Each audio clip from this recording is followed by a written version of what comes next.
suma leen mënoon a jox ma ko yegsi naa suma leen mënoon seet si yegsi naa fàttewuma leen. ayca salaamaaleykum gars yi ñu ngi ziar ñëpp di bëgg ñëpp di ñëwaat ci suñu émission les acteurs du cinéma ñu yegg si jàmm nar a waxtaanee lu cinéma di waxtaanee série yàlla def ni émission bi képp koo xam te ne bëgg nga promouvoir sa série wala sa film fii ngay yegg si am nañ plateau bu bees ma ànd ceeg nag ak ay naataango ñoo xamante ne ay kilifa lañu ay ndaanaan lañu ku ci mel ni Jalcam Kia mu ànd ceeg ñoo xamante ne ni surprise laa leen def ànd naa ceeg directrice ànd naa ceeg kilifa tudd réalisateur bon damay bàyyi Jalcam mu présenté wu bàyyi Kia mu présenté wu ma door a ñëw ci samay invité Jalcam. salaamaaleykum comme d'habitude ni ma koy waxee di ziar màggal gàmmu appel comme ni ko Kia di waxee nee na noonu la ko bëggee waaw nuyu nañ leen di leen dalal bu baax a baax ci suñu émission bi nga xam ne mooy les acteurs ku gis les acteurs avec S je pense que ni nga comprendre fi ñu jëm fan la yesaay. salaamaaleykum amis téléspectateurs nee naa leen comme chaque instant rek ni ñu koy defee jàkkaarloo ak yéen day doon plaisir ci ñun mais nag nee naa leen tey dañu kontaan parce que lu spécial dem ci xol la ñu ànd ak mbégte muy kan bi nga xam ne macha allah ñu doon champion d'Afrique du lu ndaw daal lu rëy la di leen wax ni toog leen daal tey surprise ju rëy lañ leen nar a andil. d'accord ayca kon mu ngi noonu yàlla def na ñu jël ndam li mu nekk loo xamante ne ni mu ngi fi door a ñëw loolu sant yàlla la ayca kon damay bàyyi. samay invité ñu présenté ku ci mel ni Nafisatou. asalaamaaleykum maa ngi leen di nuyu téléspectateurs yi di nuyu production bi ak yéen ñi ma bokkal plateau bi di leen remercier ci invitation bi bu baax. merci beaucoup bu ñu jógee ci Nafisatou dañuy ñëw ci sama réalisateur Rachid.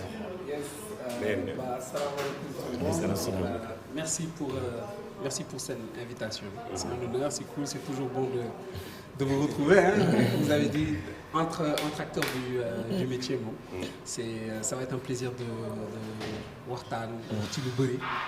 Yéen ñi ci yenn yi comme ça ñu gën a découvrir ñun suñu métier quoi. Très bien. Très bien kon boog kon ñu avancé dem droit au but comme liggéey bi cinéma la ñuy wax ak série. Bon Jalcam yàlla defoon nañ premier numéro.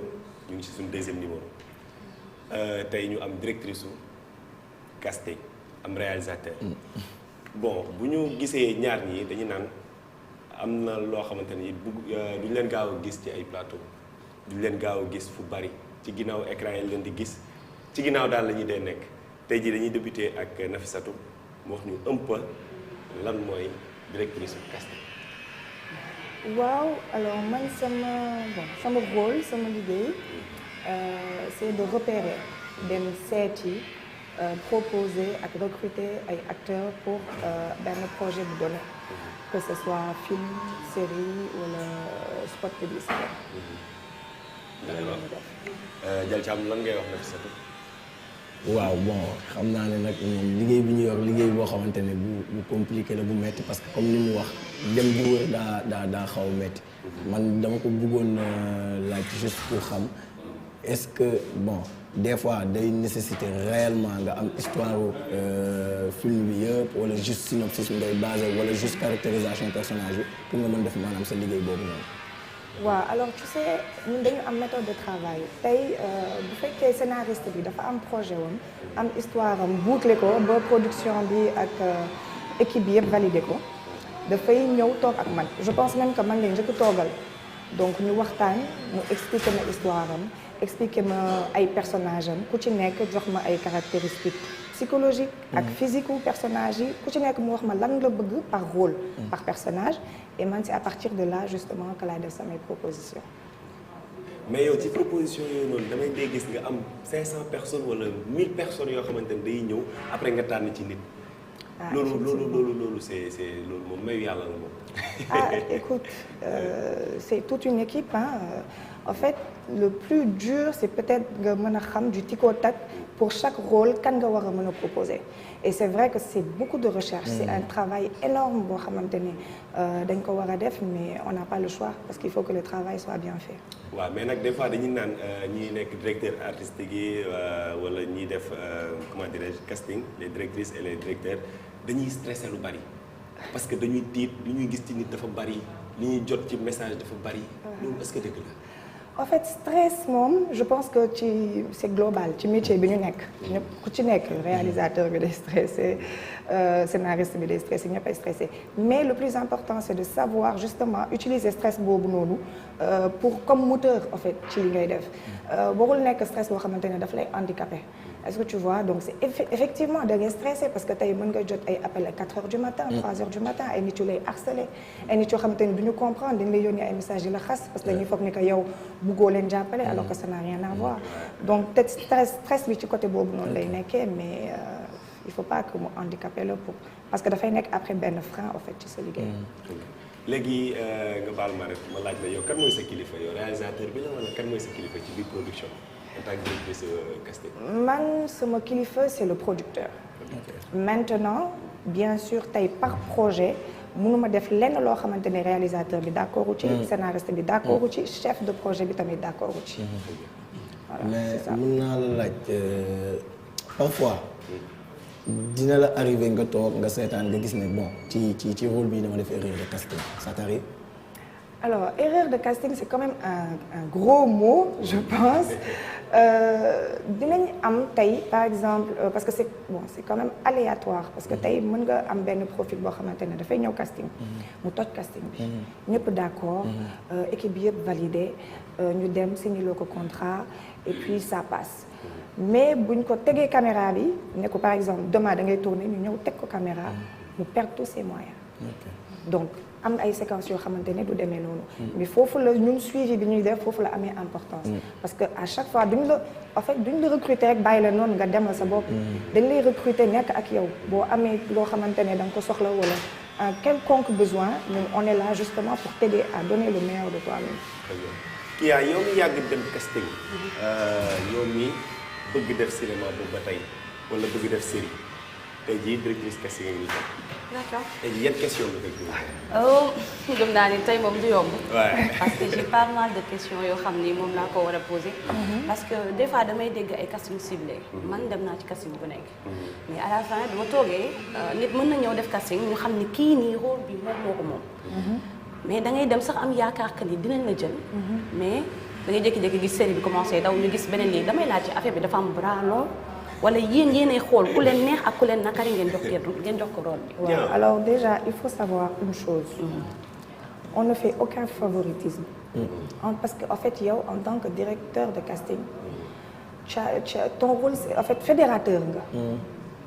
non seulement mënoo juger ay profil mais en plus de ça mënoo def favoritisme.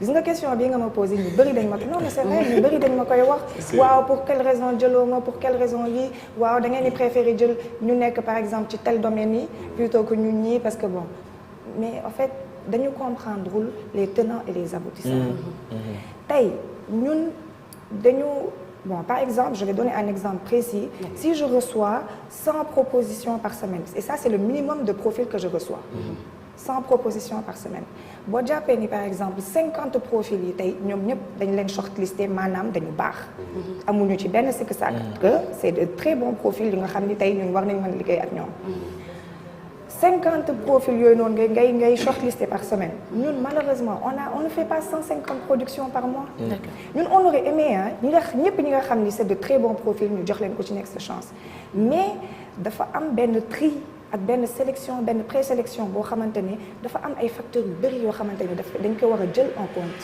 waaw mais excuse-moi ndax damay déggoon lu bari ma ne ci am ay questions yoo xamante ni ñu ma ko déposé mais pourquoi ngeen di bàyyi comédiens yi wala acteurs yi ngeen di jëli mannequin yi pourquoi en tant que directrice casting parce que loolu tamit c'est vrai ñi ñu ngi koy casse bu baax a baax.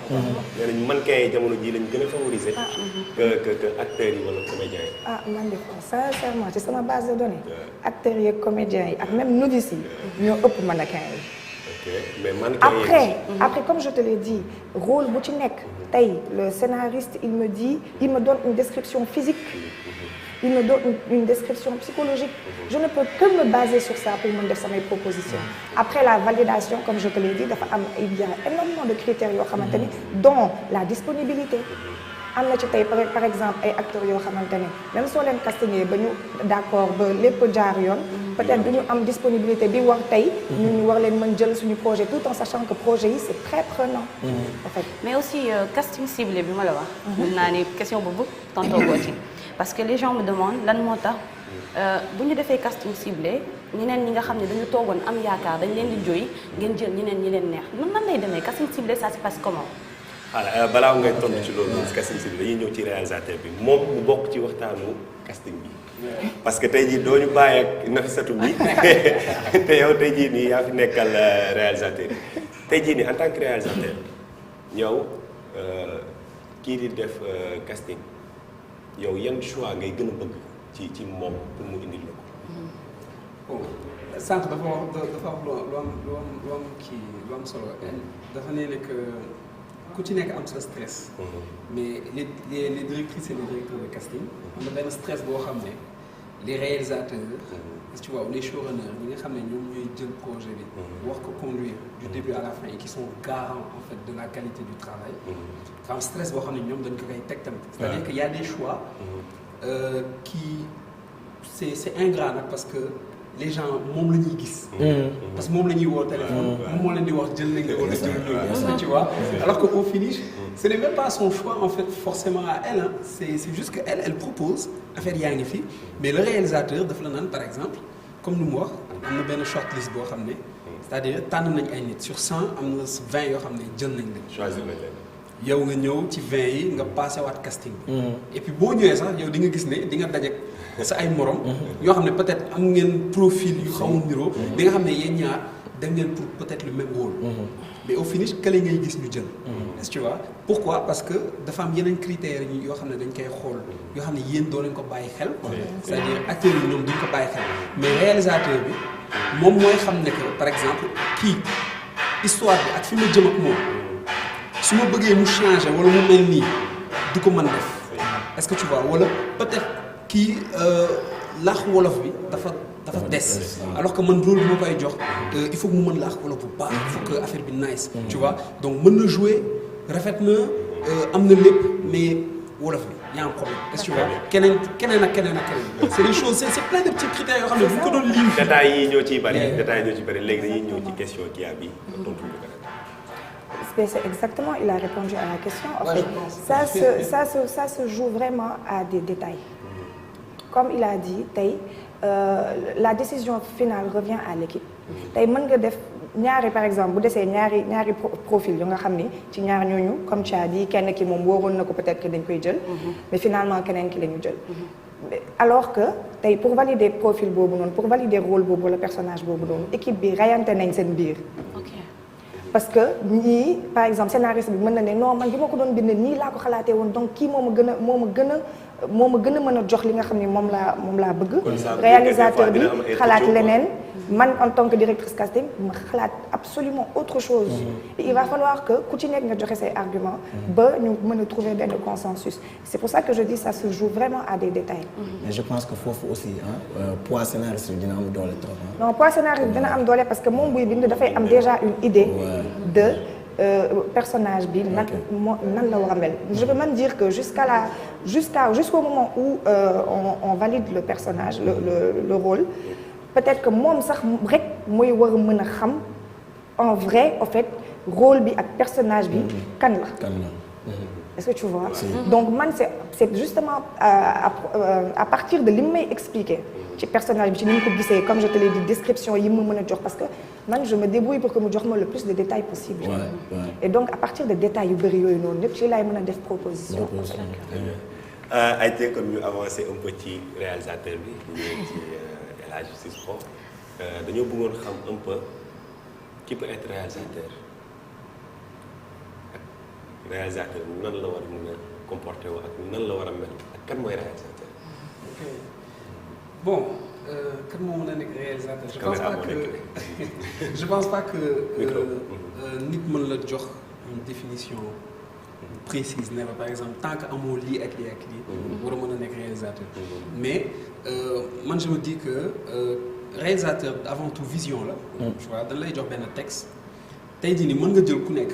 képp koo xam ne day lire boo ko joxee benn texte benn histoire boo xam ne tu la racontes bu ko liiree ci biir boppam dina am ay images quoi tu vois parce que mënoo juste lire nii quoi tu vois boo lire di nga am ay images yoo xam ne dina xaw a défiler sa bopp vision boobu nit bu nekk mën na ko am maintenant nag fan ngay mënee nekk réalisateur fan nga dul mën a nekk réalisateur c'est que dafa am nit yoo xam ne yàlla may na leen tu vois xam-xam ak inspiration boo xam ne ñoom li ñu am seen biir bopp noonu dañ koy jël def ko ak une technique tu vois mooy la partie technique les caméras yoo xam ne caméra bi les lens ak découpage technique toutes ces choses dañ koy jàngi quand même. waaw loolu dañ koy jàng dañ koy jàng loolu dañ koy jàng loolu mooy détail yoo xamante ne il faut nga jàng ko pour am bagage yooyu. pour mën a am bagage parce que ñun ça va fii des fois dañuy gis El Hadj di réaliser mu ñëw di ko jàppale yenn bagage yi yónnante yi après 2 mois après ñu gis ko moom mu ngi réaliser. mu ne réalisateur.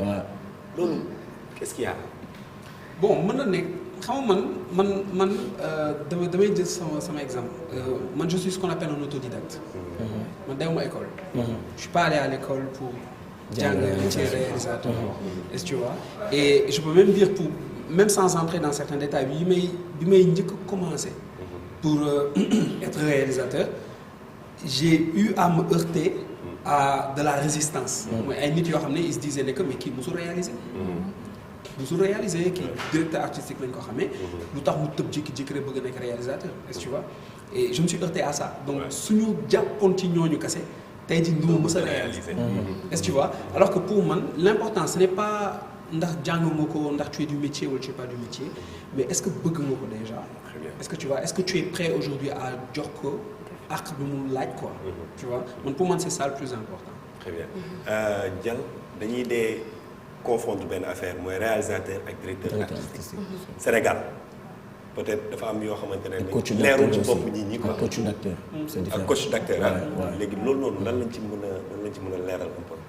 liñ ci mën a leeral man je pense que tey jii am nañ opportunité pour El Hadj mën ñu ko wax li tax mu mën ñu ko wax mooy comme bon ci biir waxam léegi dégg naa voilà il était directeur artistique après nekk réalisateur donc man bëggoon naa ci côté boobu nga leeralal ñu ko gars yi tamit baax na ñu xam parce que en fait ñun Sénégal fii xamaguñ dëggantaan ñun li ñuy def lan la des fois tamit day am moo boo xamante ne xaw ma ndax yow dina la blessé wala wili wala keneen mais nit day toog këram di seetaan télé sax ne la xaama seetaan théâtre bi bu paree maa ngay woo baax na tamit pour gars yi xam voilà pour par rapport ak li ngay wax différence bi noonu ci côté ba pare bon dama koy xaw a tënk rek pour nga tontoondoo ñu loolu de benn yoon ci côté maanaam yow booy réaliser ce qui est sûr que mooy yaay defal sa bopp direction d'acteur bi est-ce que du metti ngay réaliser en même temps def direction d'acteur bi wala da ngay wut ku la defaral direction d'acteur ak ku lay defaral coaching d'acteur waaw doon na baax tamit pour ñu xam ko parce que des fois production mën na la tënk boo xamante ne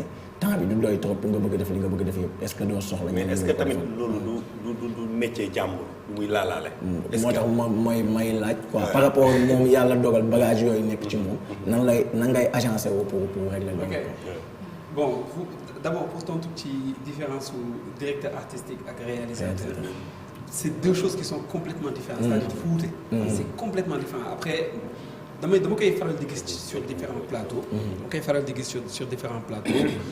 nit ñi dañuy gis benn nit ne par exemple il est directeur artistique. titre boobu lañ koy jox mais pourtant du def liggéeyu directeur artistique. liggéeyu coach acteur lay def par exemple. mais nit ñi dañ naan il est directeur artistique alors que c'est pas ça du tout. bon d'abord directeur artistique il y a déjà boo xoolee dans son sens étymologique. genre direction artistique c'est-à-dire film boo gis. projet filmique mu nekk documentaire wala kii c'est-à-dire dafa am benn aspect artistique boo xam ne il est très important. ban couleur ban esthétique ngay jox sa film. te loolu ki koy définir c'est le directeur artistique. moom mooy jël par exemple nee la par exemple mais il fait pas seul c'est-à-dire que moom directeur artistique day am benn cahier de charge boo xam ne day ñëw ci moom. réalisateur bi producteur bi. ñoom ñooy manko xam ne li ñu bind nii film horreur la. wala film comédie la wala film romance la. donc ñun couleur bi lañ ko bëggee. lañ ko bëgg a jox mais ça ay mots kese la. boo ko joxee directeur artistique moom bu ko liiree.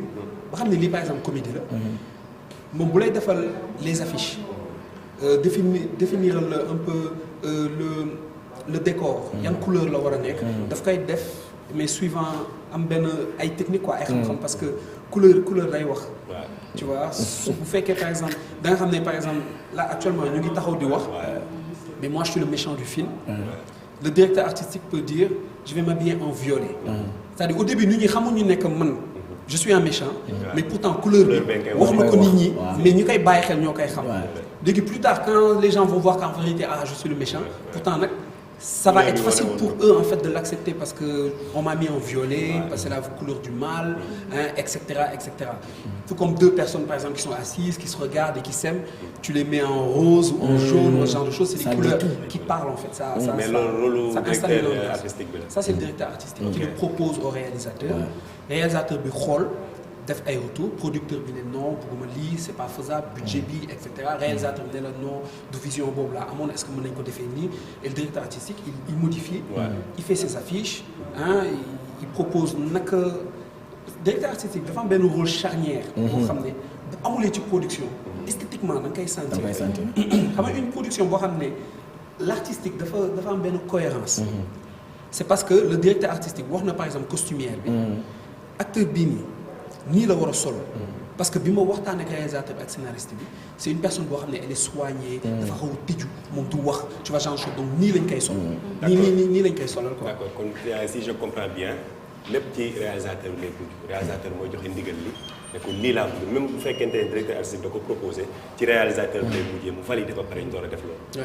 et en fait réalisateur foofu pour après pencher ci côté réalisateur bi en fait réalisateur pour man après nit bu nekk na la jox définition parce que il n'y a pas un seul type de réalisateur il y a plusieurs types de réalisateurs les réalisateurs ils ont des profils différents léegi man par exemple bon dama am chance def 10 ans de publicité doog ñëw dugg ci métier cinéma proprement dit tu vois et donc du coup man dafa am benn aspect artistique boo xam ne pour me liggéey sur un projet avec un directeur artistique c'est un peu compliqué parfois tu vois donc du coup moo tax tous les projets sur lesquels j'ai été à la base déjà directeur artistique ensuite il y a le volet scénaristique le volet scénaristique bon man c'est mon point de vue man je pense qu'un réalisateur qui ne maîtrise pas le sujet même mieux sax parfois même mieux que le scénariste quelque part tu vas un peu avoir des difficultés parce que tu vas être obligé des fois di am scénariste bi sa wet wala di dellu ci moom ce genre de choses man par exemple ça je l'évite man su may dugg benn projet c'est parce que j'ai la garantie que je peux revoir l'écriture et signer en fait en tant que scénariste parce que j'ai envie de maîtriser mon sujet j'ai envie d'avoir mes inputs de savoir certaines choses et de les maîtriser mieux que quiconque ce qui fait que sur le plateau tu gères en fait parce que oui pourquoi parce que il n'y a pas une production mu nekk Sénégal wala nekk Hollywood affaire yooyu noonu et il n'y a pas de difficulté tu vas même entendre des cinéastes très célèbres qui vont te dire que le rôle principal il définit un réalisateur à son attitude à pouvoir gérer les difficultés sur un plateau. man déjà li muy wax nii c'est-à-dire moom dafa toll lépp loo xam ne mooy élage même su ma suivre série yi nga def ba mu jeex damay cof di xool mais da ngay xool xam ne lii même boo liiru da nga xam ne liggéeyu élage waaw da ngay gis touche côté couleur je vois que da nga ciy accentué wu da ngay bàyyi xel détails yi ngay wax nii yëpp te loolu c'est rare waaye c'est rare nga gis benn réalisateur boo xamante damay apprécier loolu liggéey benn série rek da nga naan lii liggéeyu élage effectivement ñu la ciy félicité ba kii yaa ñu dem xooli élément bi waaw ñu dem xooli élément bi incha allah régie bu fekkee élément bi cool na ayca kon léegi kon bu ñu gisee ni El Hadj gars yi dañuy dee laajte actuellement yaa ngi toll ci ñaata série yi nga réalisé ak bu fekkente ne def nga ay cinéma ay court wala long ñaata nga ci kii mais avant ngay topp loolu ñu dem ci élément bi c'est bon élément bi bu dee cool na ayca.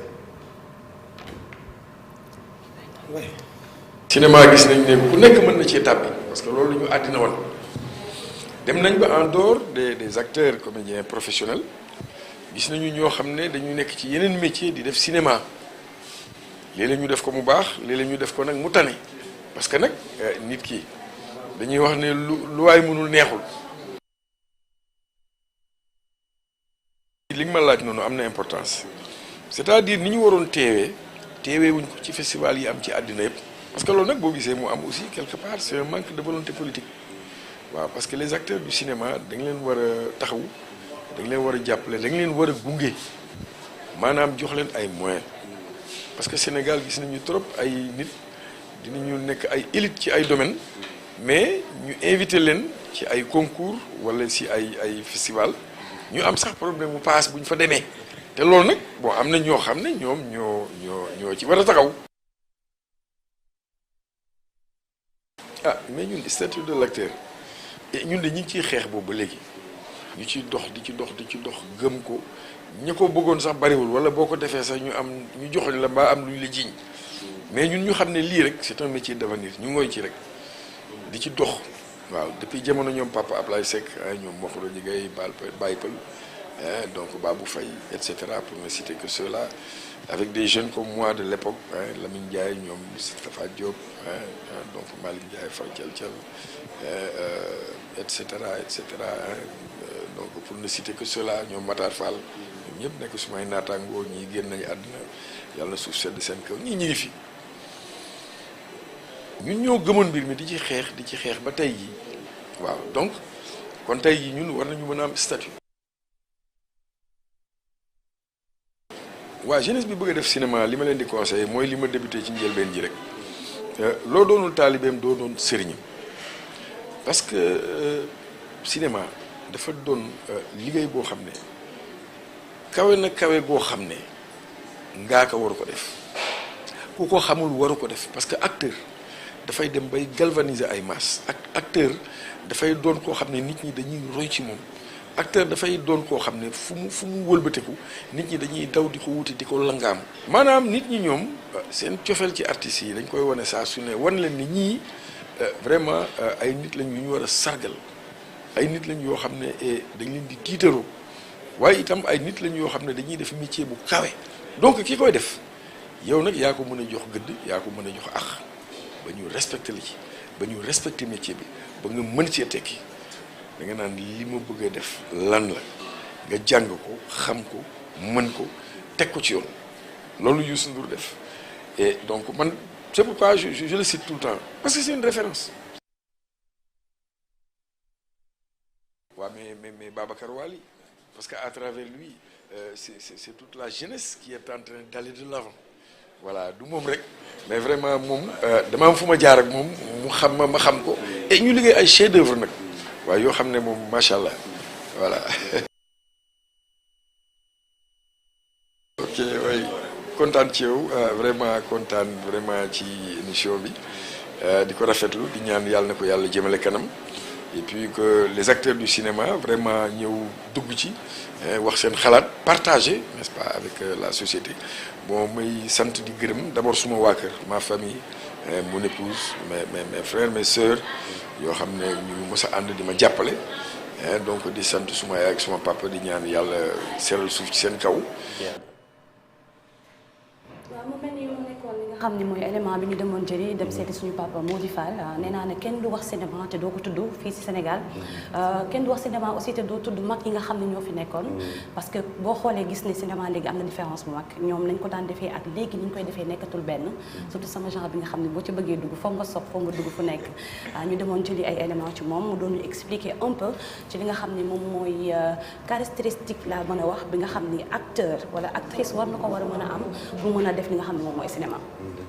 waaw muy wax c'est que en fait dafa nekk lu rafet man su ma gisee yenn grand yi sama xol day sedd da ngay xam ne ñii bu ñu commencé def cinéma ba fu ñu toll nii ñu ngi jéem a buux quoi te dafa nekk lu rafet man père bi respect laa koy wax di ko vraiment ñu yàgg gunge rek na fi yàgg nekk di ñu jàppale parce que dafa nekk kilifa goo xamante ne moom tànkam lu kenn nekk na koo xamante ne ni bëgg na uuf ñëpp bëgg na affaire bi ku ko kut mu développé ñu gis ay questions yoo xamante ne ni gars yi posé nañ ko ci mu tontu ci lu rafet ñu wax ni vraiment ñoom daal dañuy bëgg di rafetal rek à chaque fois déjà lan ngay wax ci thème mu di fàttali waaw père la wax dëgg yàlla lu ma ci wax lu ne njàmbaas lay doon rek parce que je pense que wax na lépp ci moom modeste mi ngi ci moom te je pense que bu ñu nee acteur critères yooyu noonu ci ay critères acteur la bokk modeste bi générosité xam nga xol bu yaatu parce que foofu gis fu ne da ngay xam ne moom day ubbi ay loxol quoi maanaam nekk ak acteur yi ngay sentir il est à l'aise doo xam ku mag ak ku magul mention spéciale à lui quoi franchement.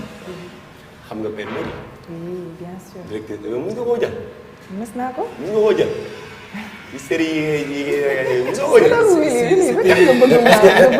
profilam ñëwagul quoi profilam ñëwagul quoi.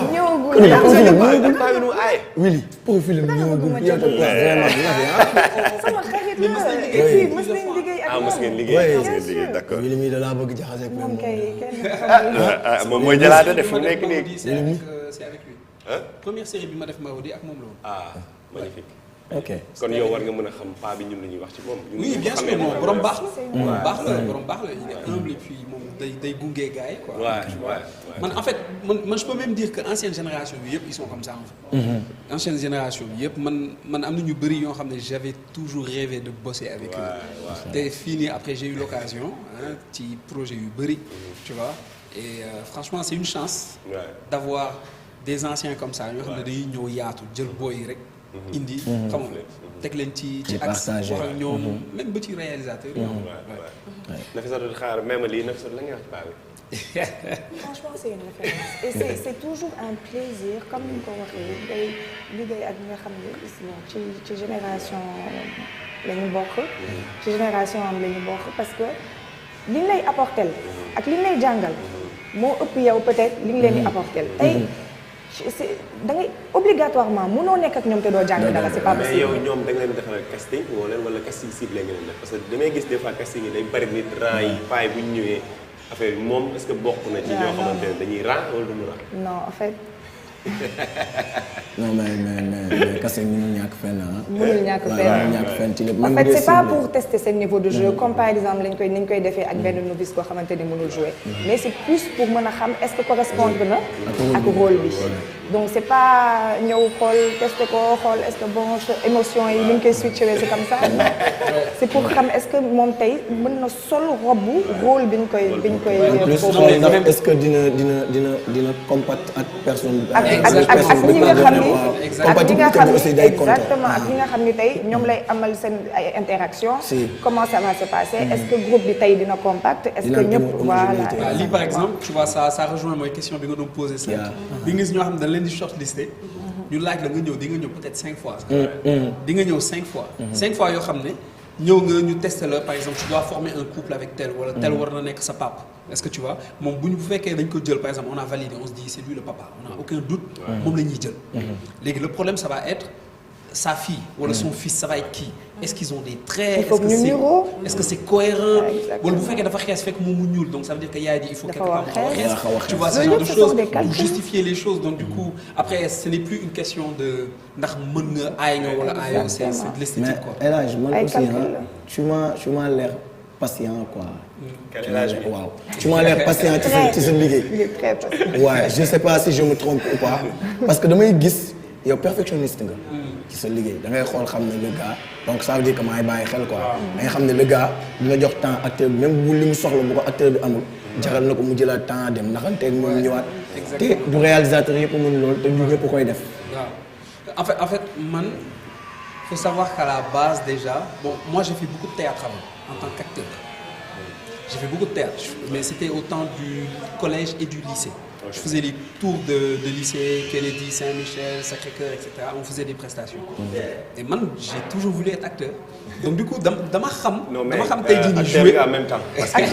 réalisateur parce que réalisateur mooy lépp. waaw mais nag gars yi ñu ngi may souligner ne ma ñu waxtaanee un peu ci cinéma bi fu mu toll ñii ñu ngi naan ñu ngi yàqu ñii ñu ngi naan ñu ngi defaru d'après yéen instant yii seen xalaat fan la ci nekk ci ñaari côté yi. à mon avis ñu ngi defaru. mais dans toute chose bien sûr di nga ci gis ay imperfections. dinañ gis ay parties yoo xamante ne ay côté yu péjoratif la en fait par rapport à ça mais à mon avis ñu ngi avancé bu baax. en fait man sama question ba tey dafay ñëwal ci suñu papa ji parce que boo gisee ñu dem jëli ji ko c'est juste que boo leen di def casting gis ngeen ni nit ñi di bari léegi xale yu jigéen ñi ko bëgg a doon actrice sama genre bi. te ñoom temps bi ñuy def cinéma nit ñi bariwul woon pour ku nekk bëgg ko def. mais léegi ñu gis ni jeunes yëpp ko bëgg a def lan moo làkkatu ci ginnaaw wala lan ngeen di wan xale jigéen yi nga xam ne wala góor ñi nga xam ne ñoo nekk ci cinéma bi ba tax léegi ñëpp ci bëgg a dugg c'est question la boo xam ni il faut ñu waxtaan ci quoi pour ñu mën a xam.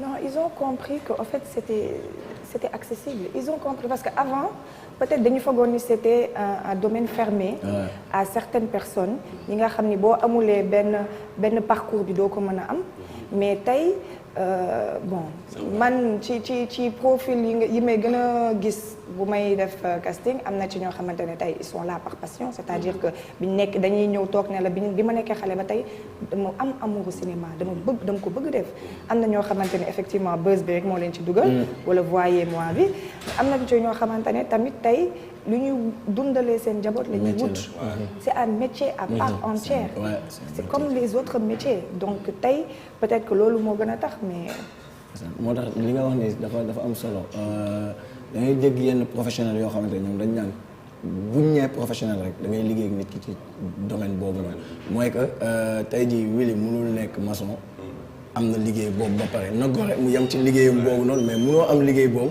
après bëgg ñëwaat rejoindre nit ci liggéeyam te des fois nga dajeeg nit mu ne yow lan ngay liggéey ñu ci cinéma laa nekk mais cinéma demal wuti liggéey donc jàpp nañ ne du liggéey quoi tu vois donc li nga wax noonu day am solo dama lay rejoindre ci sont en train d'évoluer ouais parce que bi ñu duggee ba xam en fait liggéey bi ci nekk à quel point est-ce que c'est complexe ci la ñuy commencer jox ko gëddëm jox ko àqam après ñoom ci seen bopp ñooy retourner suba ku leen wax demal wuti ji métier ñoom ñoo la naan est-ce que xamoon ni lii vraiment métier la man mii ci nekk man maa la ko mën a wax mais la preuve na fi xam nga booy génn sa kër da nga yaa ngi dem tournage bu ñu la woowee téléphone lan la ñuy laaj wàcce ko donc ça veut dire que ñu ngi commencé nangu ni liggéey la donc mi ngi jug question bi mooy que ñu ngi jugee nañ fii nii ñu ngi ñëw fii nii franchement ak lu ñu mënti wax mooy ñu ngi tendre quoi ñu ngi tendre vers waaw kon alhamdulilah kon yàlla na yàlla yokk li nga xamante ne mu gën a développé ñun ñi ci nekk ñoo xamante ni ñu ngi ciy liggéey yàlla defal leen ñu am ci lu kawe seen bopp Nafissatou actuellement question bi ñu lay laaj mooy est-ce que mës nga def casting am benn acteur ku ñëw def casting ku la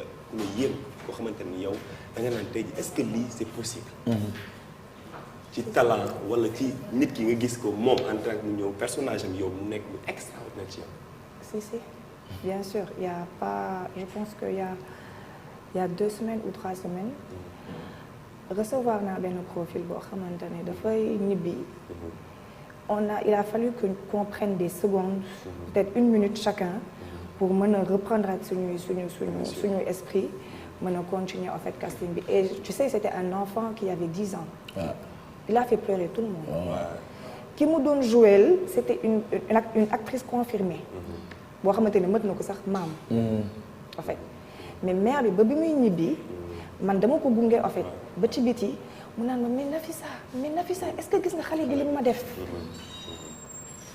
ñun ñëpp kon ni ñuy xam ni que ni nit ñee ngi fii talent yaa ngi fi bu baax il faut leur donner la chance il faut leur donner la chance il faut pas restreindre la chose quoi affaire mënoo ko jël nga ne nekk ñii ñoo ko bon voilà boo nekkee par exemple pour rebondir si li nga doon wax ça par exemple boo nekkee mannequin par exemple pour man c'est pas important que tu sois mannequin que tu sois maçon que tu sois serveur whatever ce qui est important c'est nga xam ne yow ci li ngay jublu nii un métier la c'est-à-dire une fois que tu intègres ça déjà boo xamee ne que lii métier la ça veut dire que tu sais déjà que am na ay règles am na ay affaires yoo xam ne benn éthique boo xam ne yow war nga ko mën a doxal pour mën ci réussir déjà de base après pour man le plus important parce que am na sax ñoo xam ne jàppewuñu ko sax métier mais pour man même ñooñu sax ils peuvent être acteurs parce que ils vont avoir une chose boo xam ne koo xam ne par exemple il va se dire lui il est professionnel il peut ne pas l'avoir mooy l'amour xam nga am passion pour benn affaire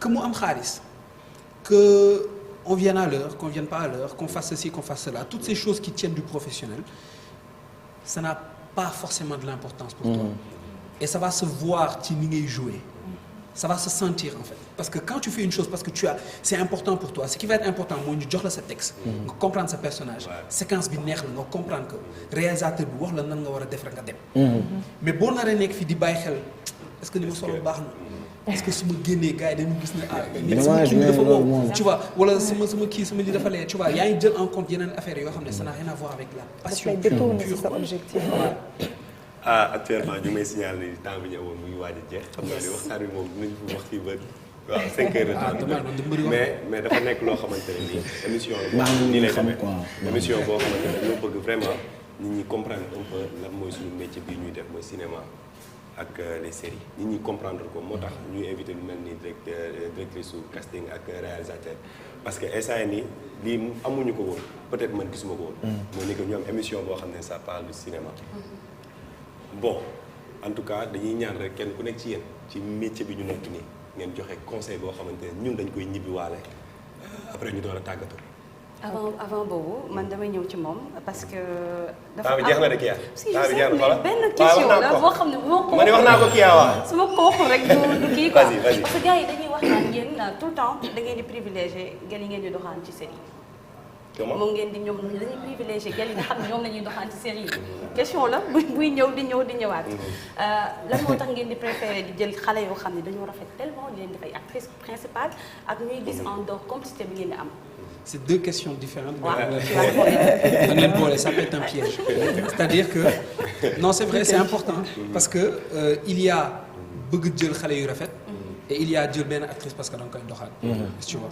Bon, deuxième question man dama ci répondre parce que gis ma ci sama bopp. Tu vois, peut-être am na. dama koy dégg. man des actrices sont venues me parler. pour me dire ne que bi ñu demee fii bi ñu gisee kii bi ñu gisee kee et cetera jëluñu ko parce que et cetera mais pour moi yooyu c'est pas important. C'est-à-dire que lu tax du ma ko bëgg a fësal c'est que vraiment ces gens-là qu'ils font mu nekk ci métier cinéma wala métier beneen. est-ce que tu vois di nga ko fa fekk. est-ce que tu vois donc c'est pas des personnes c'est pas un sujet boo xam ne bëgg naa ci je dis juste aux gens nit da ngay xam li nga bëgg. booy dem fenn nañ la jël parce que. mën nga li ngay def mais pas parce que tu vois donc loolu on le met de côté maintenant côté esthétique ça c'est relatif à chaque sensibilité c'est-à-dire que un réalisateur wala un producteur wala un scénariste whatever suivant projet bi mën na préférer par exemple jël ñoo xam ne elles sont suaves quoi c'est-à-dire c'est ce que l'histoire raconte bu fekkee l'histoire elle raconte autre chose ça ne veut pas dire que tu vas prendre des gens qui sont plus beau ou plus moche que les autres. Mais tu vas bosser sur l'esthétique. Toi, tu es très jolie. Par exemple, maintenant, le jël ci benn projet boo xam ne tu vas jouer le rôle, par exemple, d'une folle. Tu vas pas venir habillée comme ça. Ouais. Tu vois, je vais te mettre en lambeau. On va te mettre en lambeau, dañuy tilmal sa kanam, affaire yooyu noonu ce genre de truc et on va te faire marcher. Ouais. Et pourtant, tu es jolie. Mais ci biir film bi sur la caméra, tu vas pas forcément être jolie. Ouais. Tu vois ce que je veux dire? Donc c'est pas vraiment que on veut prendre des femmes. Ça dépend de gars yi ay âge des fois dañuy nekk di wax affaire yooyu yu bari mais loolu man pour man vraiment ay détails la quoi. Bon comme li ma waxoon dañuy bàyyi na surtout nga jox conseil yow directrice casting.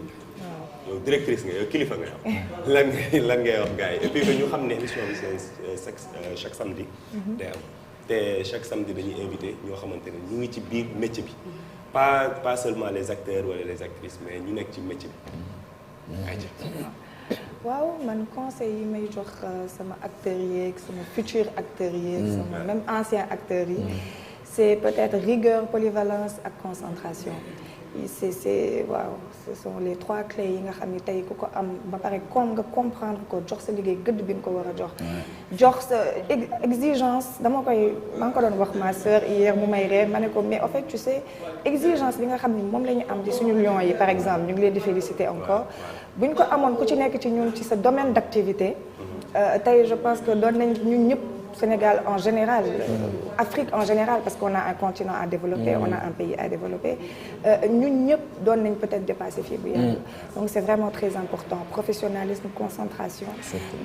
Comme il l'a dit, liguer le métier là, à part entière, si tu sais ce que tu fais, donc tu vas avoir un professionnalisme en fait. De les remercier. Comme je l'ai dit tout à l'heure à Ella, c'est mon premier plateau. Et voilà, j'avais quand même le trac, mais voilà, ça s'est très bien passé. Franchement, j'étais à l'aise. Et puis merci beaucoup. Inch'Allah. À la prochaine fois. Inch'Allah. Bon, moi je vais parler à tous ceux qui ont des acteurs. Est-ce que damay laaj quoi réalisateur dafa war a wane ah. foog mu am cas am caat non damay laaj. non mais man maa koy tontu li non mais allez-y. waxal waaw rek.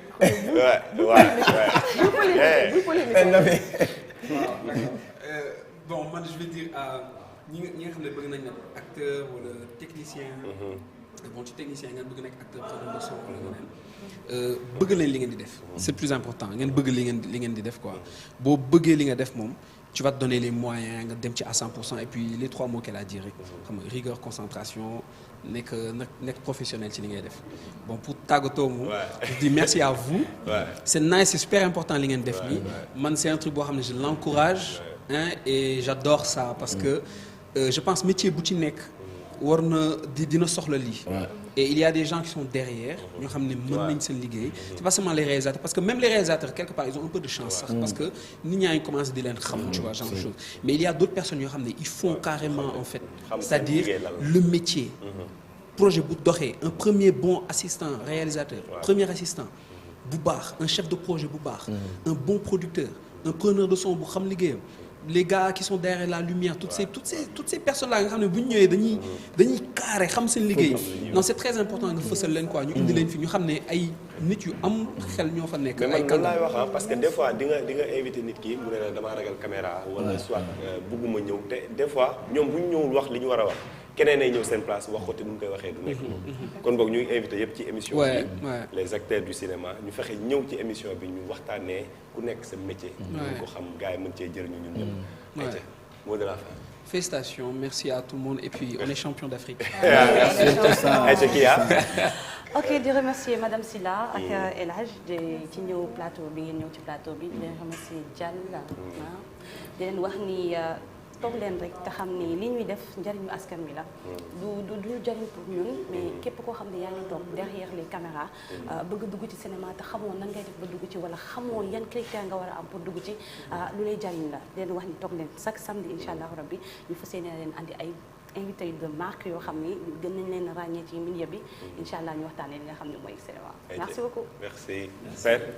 waaw di leen delloo remerciement bi yéen ak tamit parce que ku nekk xam na ne le temps est précieux surtout yéen ñaar liggéey bi ngeen yor du liggéey boo xamante ne liggéey bu yomb la yéen a gën a metti la liggéey ci projet wax dëgg yàlla donc bu ngeen ñu accordé le temps bi ñun dañ leen di remercier remerciement bu amul fin quoi franchement parce que voilà c'est pas du tout facile man bon juste conseil bi may jox ñi nga xam ne dañu bëgg nekk acteur mooy bu leen xaar bañ jël leen ci projet ngeen doog a liggéey dès à présent kenn ku nekk na dem ci ki mu xam mu commencé ko teg ci code comme ça liggéey bi mën a yomb ci Nafisatou liggéey bi mën a yomb ci El Hadj franchement c'est très important gars yi ba ngeen nekk acteur ñëpp mën nañ nekk acteur dégg nañ léegi El Hadj wax na ne ñëpp mën nañ nekk réalisateur donc ni ñëpp mënee nekk acteur yow mi nga xam ne da nga am envie nekk acteur nag jugal nga sol sa daal dem seet benn wili boo xam ne dëkk na sa côté koñ wala keneen ak keneen ñu jàppale leen pour liggéey bi mën a yomb le cinéma sénégalais sama papa dafa bëgg nekk acteur tey mënutul dox.